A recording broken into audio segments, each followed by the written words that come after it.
خوب است. سال نوتان مبارک باشد قبل از همه و طوری هم میبینیم خیلی رویه ایدانه دارید. چطور است آمادگی به سال نو؟ آمادگی به سال نو چه که به شما معلوم است گروه شمس یک گروه است که خیلی سالهای دراز با هم است و خیلی رابطه زیست دارم با سال نو، چون که ما از دوران شوروی هستیم. سال عوض می شود. سال عوض می شود. باید تغییر کرده شد. سال عوض می شود.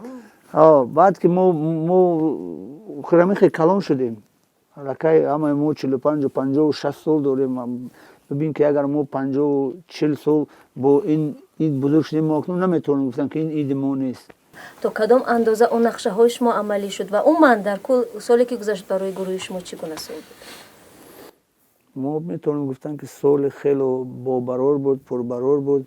اولش که صد شکر که ما همه صحت و سلامت هستیم، با هم هستیم، سرجم هستیم، خیلی آهنگای ضربه‌زن داشتیم و تجربه های خیلی زیاد گذراندیم.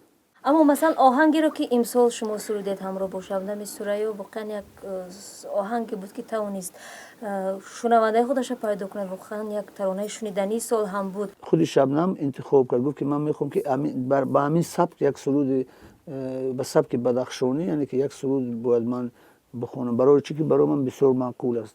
بعد گفتم مرحمت اگر خواهی همین سرود انتخاب کنید و انتخاب کرد و زنده خون با آزاده‌اش هم خیلی خوب برآمد. این آهنگ از اول هم بود، چون که این آهنگ ما از خورده میخوندیم و بعدا دوباره این آهنگ رو حسن شاه سیدی خیلی خوب خوند و باز دوباره به من معقول شد این سرود و ما در کنسرت 2011 این سرود رو خوندیم. البته این آهنگ معمول بود، ولی این دفعه با شبنم باز صرف خواستیم که همون ضرب اصلیش نگاه داریم و ضرب اصلیش هم خیلی بود. ظریف یک دفعه دیگه است. انا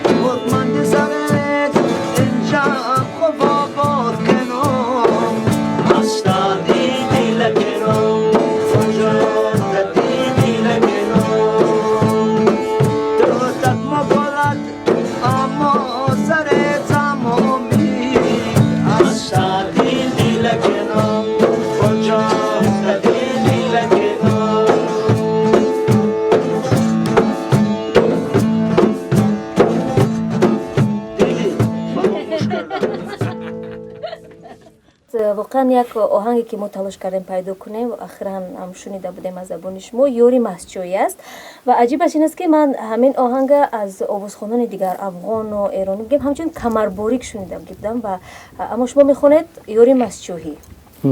در اصل این چی آهنگ است؟ ببینید که لان توجیکی است. کمرباری زهیر و دو میخوندن، دیگر هنرمندای ایران میخوندن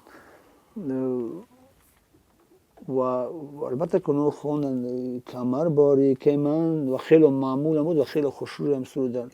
خب اکنون ما دعوایی نداریم که این سرود است که این مال که این مال جهانی است. تو تا زلفی پاره شان شان کردی مرا یکی بارگی دیوانه کردی یار مشایی. تو تا زلفی پاره شان شان کردی مرا یکی بارگی دیوانه کردی یار مشایی. یار مشاییم یار مشاییم گفت تاجی که من یار مشاییم کمرباری که من یار مشاییم شام تاری که من صبح سما کن جفایی در مساس آخر وفا کن یار مشاییم صبح سما کن جفایی در مساس آخر وفا کن یار مشاییم.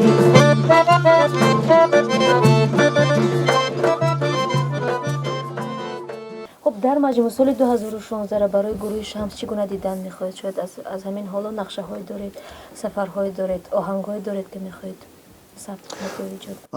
البته که 2016 اگر ما بسیار میخواستیم پیش از همه برای همه گروه و برای همه مخلصان ما پیش از همه صحت و سلامتی باشد، وقت خوش باشد.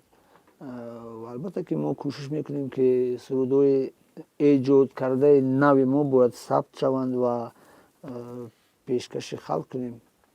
البته که ما یک نقشه داریم، فقط خواندن سرود برای خرسندی مردم، بگذار که مردم خرسند باشد و ما خرسندی اونها رو دوچند کنیم.